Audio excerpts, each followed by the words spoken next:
ఎలా కనిపెట్టు నీ గురించి చెప్తానని. ఐ లవ్ యూ కృష్ణుడు.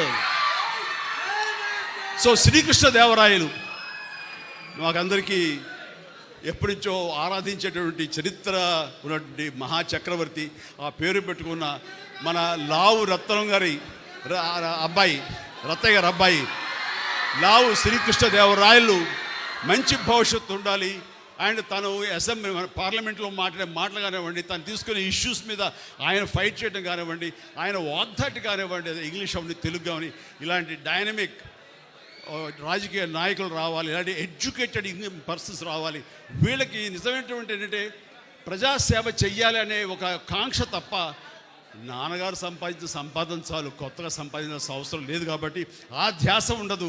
ఓన్లీ ధ్యాస అంటే అభిమానం సంపాదించుకొని మనం రాజకీయంగా ఈ ఏదో ఇది చేసాం, మనం ఈ అభివృద్ధిలో మనం పాలు పంచుకున్నాం, మనం భాగస్వాములు, నా వలన ఈ అభివృద్ధి జరిగింది అనేటటువంటి పేరు కోసం వాళ్ళు పరితపిస్తారు, దానికోసం అహింస చేస్తారు.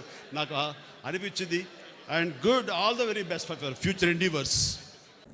జిల్లాలో ఉండే వచ్చి వారికి ఉన్న ఇబ్బంది కానీ వారికి ఉన్న సమస్యలు కానీ చెప్పే పరిస్థితి ఈరోజు తీసుకురాగలిగాం. ఏదో ఎంపీ గెలిచి మన వ్యాపారాలు తీసుకుంటా, జనానికి కనిపించకుండా, ఎక్కడో పరిస్థితి కాకుండా ప్రజల్లోనే ఉంటూ వారికి అన్ని విధాలుగా అందుబాటులో ఉండే పరిస్థితి ఈరోజు జిల్లాలో తీసుకురావడం జరిగింది. దానికి అన్నిటికంటే ఈ అభివృద్ధి కార్యక్రమాలు అంటే వీటన్నిటికంటే దానికి I'm very happy for that. అయితే ఈరోజు ఒక అనిశ్చితి నెలకొంది రాజకీయంగా. దానికి అది అనిశ్చితి క్రియేట్ చేయడానికి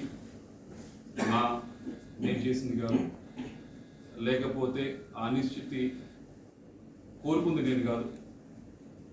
దాని వల్ల ఎక్కువగా ఏదైతే ఈ కన్ఫ్యూజన్ అంతా ఉందో దీనివల్ల అటు పార్టీకి ఉపయోగం లేదు, ఇటు నాకు ఉపయోగం లేదు. మరీ ముఖ్యంగా క్యాడర్ ఎవరైతే ఉన్నారో వారందరూ కూడా ఈ కన్ఫ్యూజన్ సిచ్యువేషన్లో గడిచిన 15 రోజుల నుంచి 20 రోజుల నుంచి ఏదైతే నడుస్తూ ఉందో దానివల్ల వారికి కూడా ఎటు వెళ్ళాలా, ఏం చేయాలా, ఏ డైరెక్షన్లో పోవాలనేది అర్థం కాని పరిస్థితిలో వాళ్ళందరూ కూడా ఉండడం జరుగుతూ ఉంది. దానికి ఏదో ఒక విధంగా తెరదించాలి, ఏదో ఒక విధంగా ఫుల్ స్టాప్ పెట్టాలనేది మా ఉద్దేశం. ఎక్కడో చోట దానికి ఒక సొల్యూషన్ అనేది మనకు ఎత్తకాల్సిన అవసరం ఉంది. అలా కాకుండా ఇలా వెళ్తే అటు క్యాడర్కి ఉపయోగపడదు, పార్టీకి ఉపయోగపడదు. మీ అందరికీ తెలిసిందే 15 రోజుల నుంచి కూడా సరే కొత్త క్యాండిడేట్ తీసుకొద్దాం అనేది ఒక ప్రపోజల్ అంతా కూడా బయటకు రావడం జరిగింది. మాట్లాడిన తర్వాత ఇంకా బయటకు రావడం జరిగింది. దానివల్ల కొద్దిగా అందరూ కూడా కన్ఫ్యూజన్కి గురవుతూ ఉన్నారు. ఇది ఇందాక చెప్పినట్లు నేను కోరుకుంది కాదు, నేను చేసింది కాదు. ఇది వేరు వేరు కారణాల వల్ల ఇలా ఫ్లైఓవర్ వచ్చింది.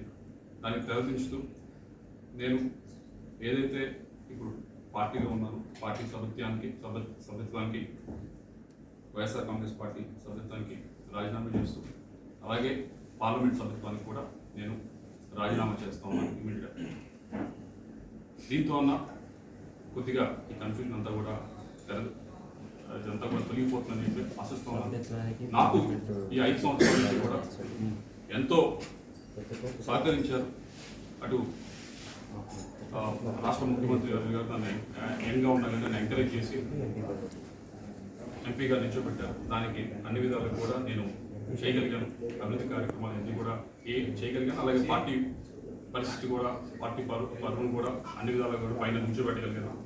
అలాగే కేవలం అదే కాకుండా ఎమ్మెల్యేలు కూడా పూర్తి స్థాయిలో ఈ 15-20 రోజులు చూశారు. మీ అందరూ కూడా ఏ విధంగా అయితే వాళ్ళు గట్టిగా కూడా ప్రయత్నించారు.